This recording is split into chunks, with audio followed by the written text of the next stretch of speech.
morning, everyone. I am really honored to be standing here, and I have to admit, extremely flabbergasted to be invited here along with this distinguished panel of civic leaders and educators. I am neither.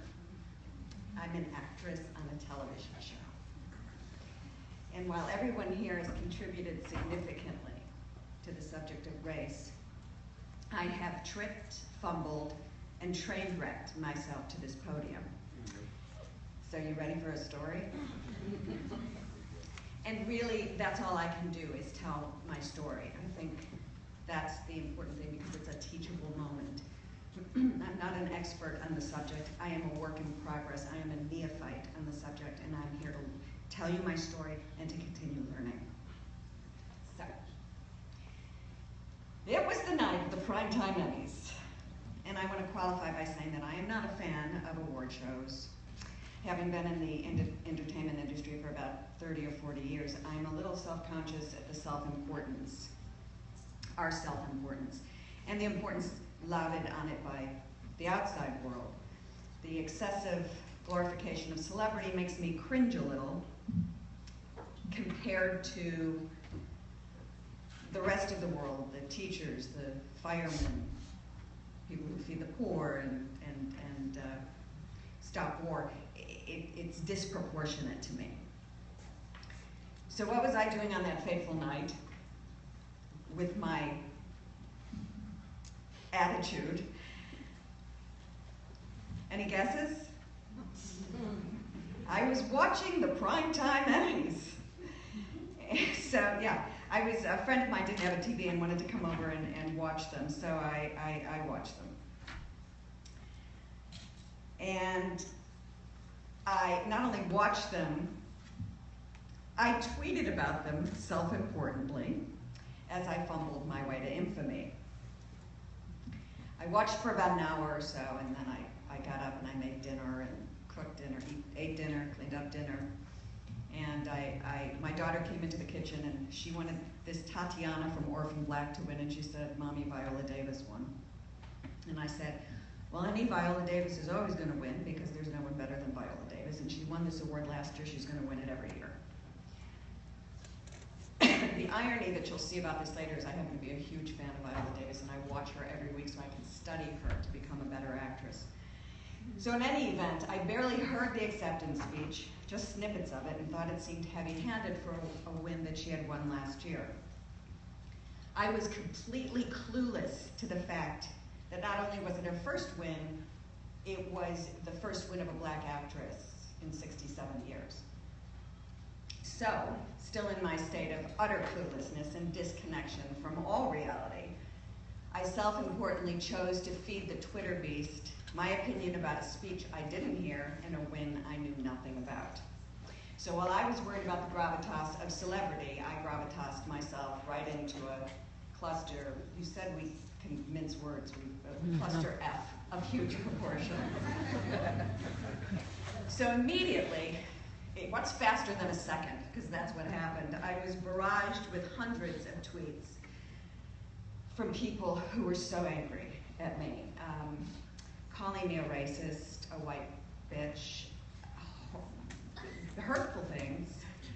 And I was gobsmacked because here I was talking about acting in what I thought was just an award show, and everyone was talking about race, and race was the last thing on my mind. Not only did I not know that Viola Davis's award had everything to do with race, I never thought about her race. I never saw Viola Davis as a black actress. I saw Viola Davis as a great actress, one of the best, one of the most awarded in every area, stage, film, and TV. And then when there were tweets about Viola Davis being discriminated against, I thought, of course she has. I don't know a black woman who hasn't been discriminated against. But as an actress, I had a harder time in that moment seeing discrimination in my industry specific to any one person or group, because every woman is discriminated against in the entertainment industry. It's not a litmus test for fairness and equality. In fact, the entertainment industry is one of the only industries where discrimination is legal. I mean, I've been doing this for, like I said, almost 40 years, and I regularly see casting calls with arbitrary race requirements for Asian women only, black women only, blonde-haired,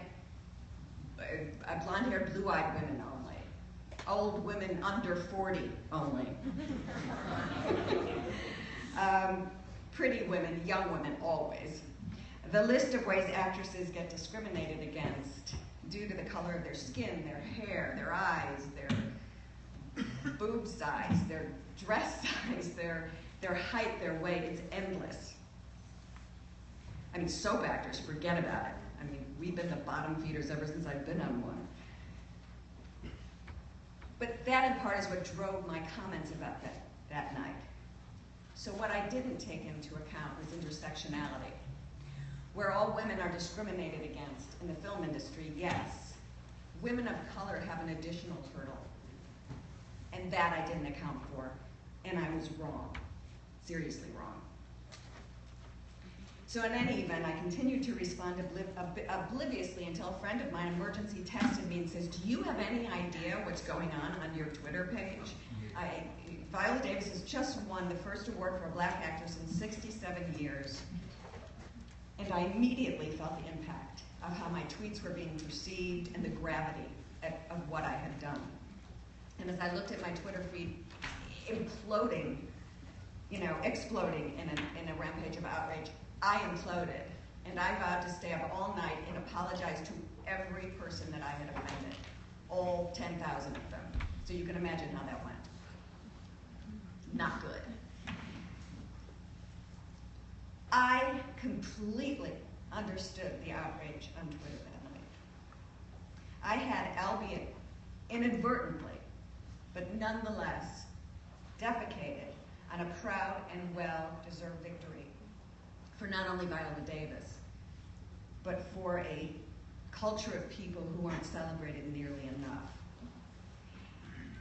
Not only that, I had the hubris to think that whether it was her first win or her 50th win, that it mattered. Because I know that any time a black woman is held in high esteem, it matters to anyone who cares about progress and diversity. So I made a lot of mistakes and a lot of miscalculations and tons of misjudgments that night. However, none of them were made with the vile intention that the media so callously and carelessly assigned to me the next day and the day after that and the day after that until they retreated and went on to ruin somebody else's life. But I digress. The biggest and most profound mistake that I made was that I didn't see race. I didn't see Viola Davis's race. I didn't see anyone's race. Because I was raised not to. I'm going to try to clarify. I was raised in a Jewish community called Skokie, where many of my friends' parents had numbers on their arms.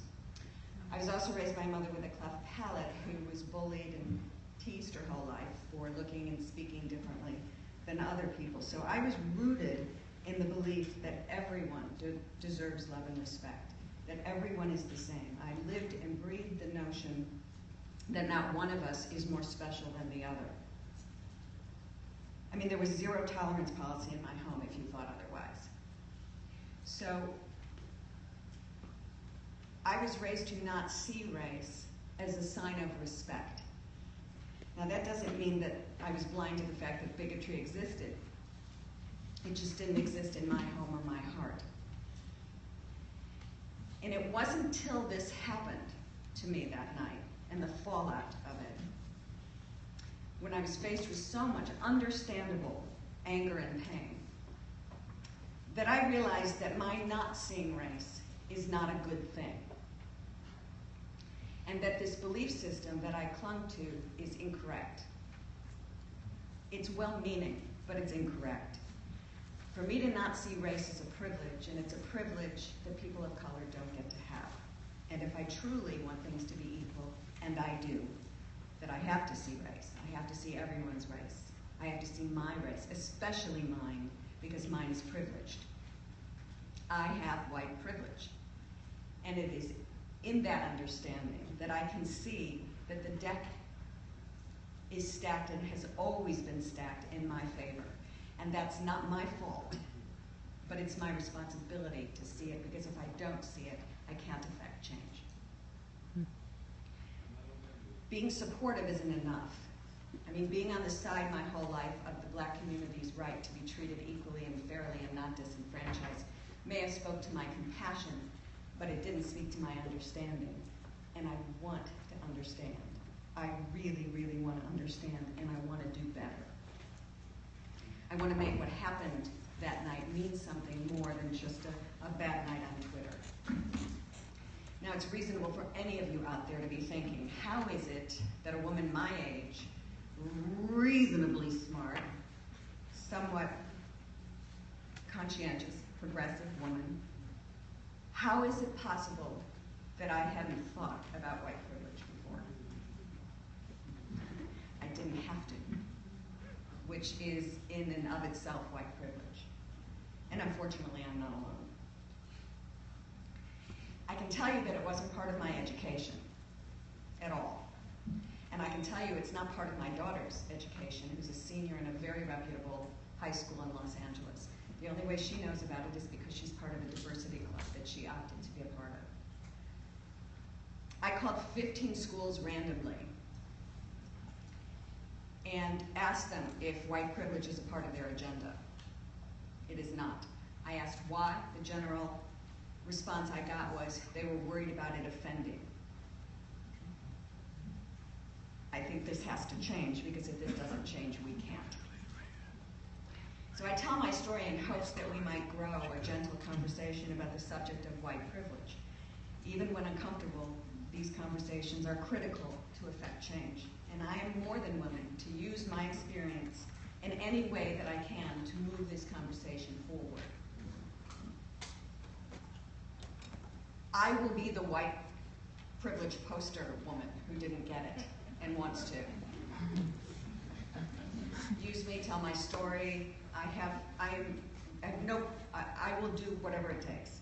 Because the truth is, white privilege exists. We're not having a discussion about it, it just exists. And the only thing anyone can do wrong is to deny it. Now I just want to get something off my chest. I just want to talk about the media for 1 second. Outside of soap magazines, mainstream media is not interested in daytime television stars, and we're all just fine with that. I remember once doing a event for ABC, and I was the only person on daytime there, and the rest were all primetime stars. And they made me walk the red carpet, so everyone walked and I walked, and as I walked, Entertainment Tonight literally went like this. So they didn't have to talk to me because they didn't think I was important enough. Well, that night they were tripping over themselves, calling my employers, my friends, camped out on my lawn, doing everything to find all about Nancy Lee Grahn. Reporters were on my lawn for 2 or 3 days. Charlie Rose was talking about me. I've had a crush on Charlie Rose for so long, and I'm like, Charlie, what are you doing? The New York Times was talking about me. The Huff Post was talking about me. And for what? I just told you what happened, right? It's a great story for a discussion group or a teachable moment. But it's not worthy news. It's, Bernice, I'm sorry, shit-stirring news. And that can't be. You know, my bent and my character are all over social media for